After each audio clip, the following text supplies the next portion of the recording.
Hi, everybody. Welcome to a special interview here on Two Up Front, presented by Three Lines Pub here at the Attention Era Media Studios. I am Baxter Colburn. No Simon Provan for this specific interview. If you're watching the show, you obviously know that Simon was on the interview before me, and he'll be on the interview after this one as well, too. But every once in a while, we get this opportunity to interview a bunch of different people for Two Up Front, and sometimes the interviews just happen to line up at the same time. So we've obviously had one great interview already. We've got this one that we're just about to get to. We've got one more after this as well, too.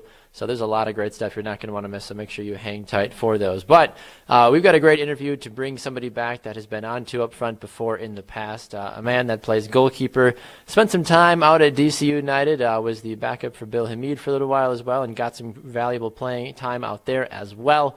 And then now he finds himself playing for the club Sporting Kansas City, who is one of two teams in all of Major League Soccer right now that have yet to register a loss this season. It is goalkeeper Andrew Dykstra, and he joins us now here on the shopfutsal.com call-in line. Andrew, a very good day to you, sir. How are you today? Very well. Thanks for having me, man. Absolutely, Andrew. It's great to have you back on Two Up Front. First and foremost, so you've changed addresses since the last time we talked, Andrew. Last time we talked, you were suiting up for DC United. Now you find yourself at Sporting Kansas City. You signed a one-year deal with SKC. Talk to me a little bit about how that deal transpired and your thoughts when you found out that you were leaving DC United to head to Sporting Kansas City. Yeah, it was kind of a long off season for me. DC declined my option, which was kind of expected after a back surgery I had last March. And then, the number 3 had shown for DC United and proved that he could kind of stand in. And, that I was expecting a boosted salary as well. So all the stars kind of aligned for DC to turn my option down. We were in talks and trying to find a new club. And before the end of the year, I had asked DC United to loan me out to the Richmond Kickers.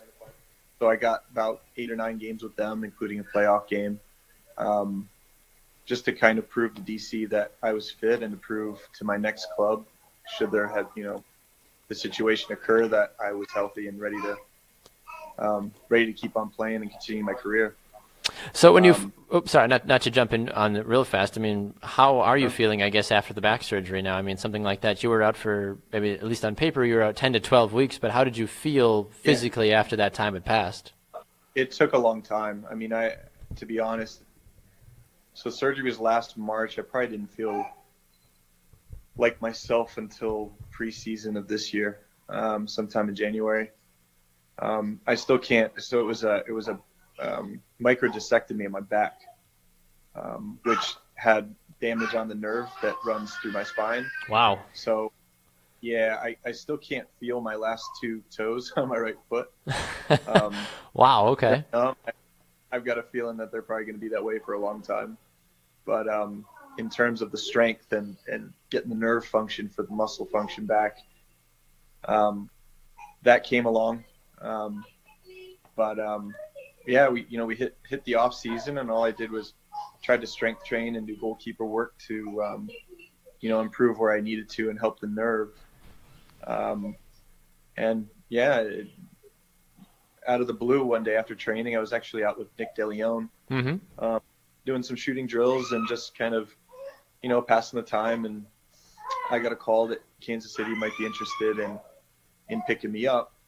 And thankful to, a recommendation by our physical therapist at DC, and the games that I played with Richmond, I made the decision easier for Kansas to pick me up.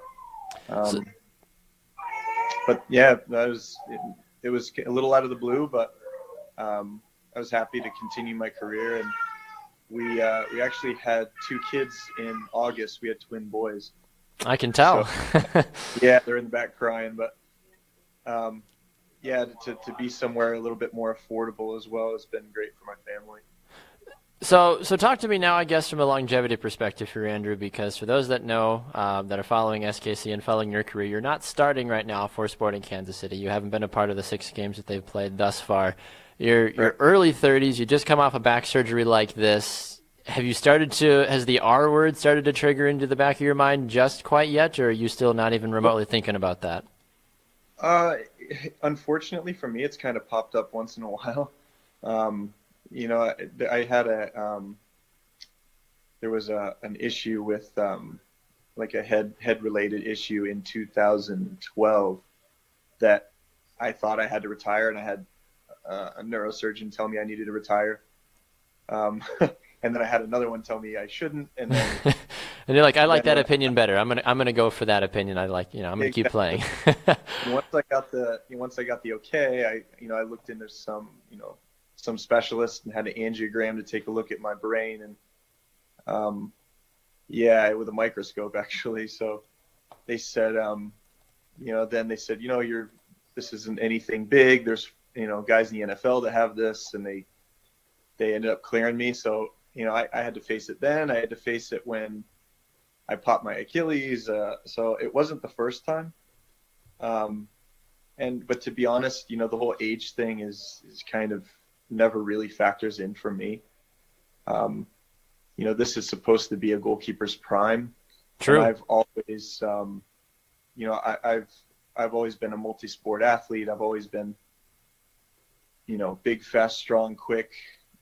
So for me, it's like unless what makes me, the athlete and the goalkeeper I am go away, I'm always going to consider coming back. So, yeah, I mean, it kind of popped up in my brain, but I said to my wife, soccer hasn't been any type of a burden on us as a family, and we I've done it for 8 years, and I said I owe it to myself to at least give it one more shot and see what happens. Even if I came back and this year was a total disaster, then I would have known. Yeah, But exactly. I mean, and like I said, even though you haven't been on the field yet, though, Sporting Kansas City has still been a positive influence to give you that opportunity to get back into shape again, of course, as well, too. But I'm sure this is a foolish question to ask, but do you miss being the number one goalkeeper as you got the opportunity, of course, when you were down in Richmond? I mean, of course, you started some time there in D.C. as well, too. But have you been told by Peter Vermees, is it a constant goalkeeper battle, or is the number one set for right now and you're just there as insurance, yeah, just in it, case? it is.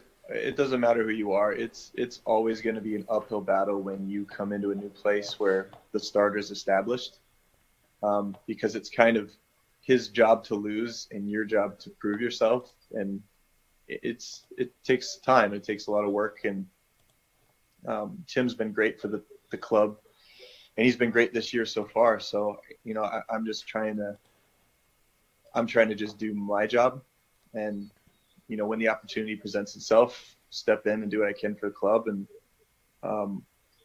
yeah, so far I think I'm pretty on track. And I actually got my first game.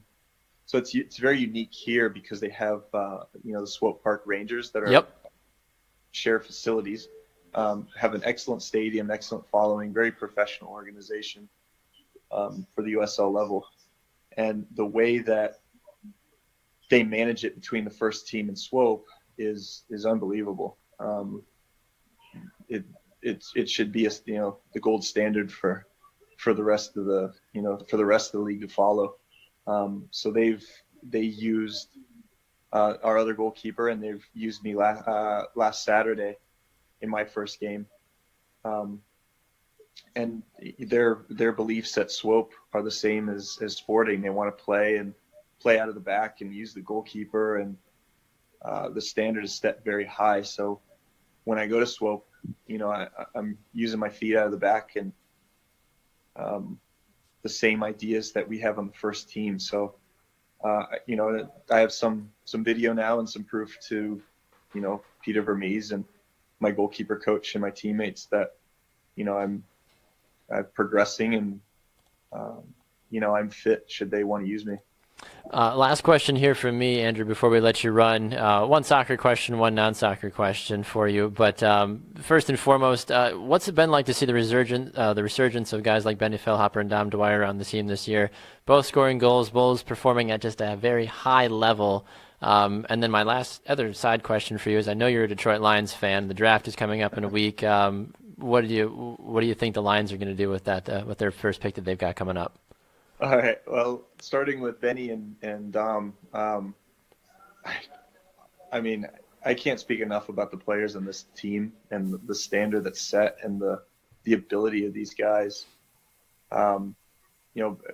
Benny's an absolute engine for this club, and going forward, he's smart. He picks out the right passes. He's teaching younger guys. It's great to see. And Dom, talk about a guy with a hammer of a leg. Seeing shots from him every day is unbelievable. Yeah, I can imagine. He's proven he can get it done in games now, and no, it's great. I'm not sure of Dom's age, but some of the older guys in the team are really setting the pace and setting the standard for this club. It's great to see. And then as far as the Detroit Lions, I had to ask, because you're a self-proclaimed Lions fan, and you posted pictures of your newborn sons on social media in Lions gear as well. I'm like, oh boy, those poor kids don't even have a chance. Yeah, at least they're not Cleveland Brown fans. True, it could be much worse. That is very true. But I've heard rumors that they're going to try and draft another wide receiver or something like that, and I don't know. I've always been skeptical of the secondary, so I'm kind of hoping for somebody to pick something up like that. But I don't know. Who knows? Yeah.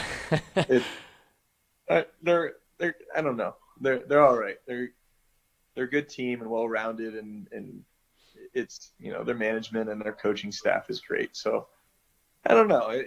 They need to figure out the one real hole, and in my opinion, it's the secondary. But that's my non-professional opinion. As someone that's a fan of the Green Bay Packers, Andrew, I understand the secondary issues as well too. So I'm right there in the same boat with you as that one. But Andrew, I appreciate you stopping by the show today here on Two Up Front. We certainly look forward to seeing not only what you do for the USL side for Swope, but also for SKC the remainder of the season. And we'd love to have you back on the show again at some point, if not to talk soccer, to make fun of each other for the teams we support in professional football. So I appreciate you stopping by. Enjoy your day, and thanks for taking the time today. Yeah, you too. Thanks a lot, man. Absolutely. We'll talk to you soon. There goes Andrew Dykstra on the shopfutsal.com call-in line. This has been a very special interview here on Two Up Front. I appreciate all of you tuning in as well. We'll see you guys on the remainder of the show coming up in just a moment. Thanks for tuning in.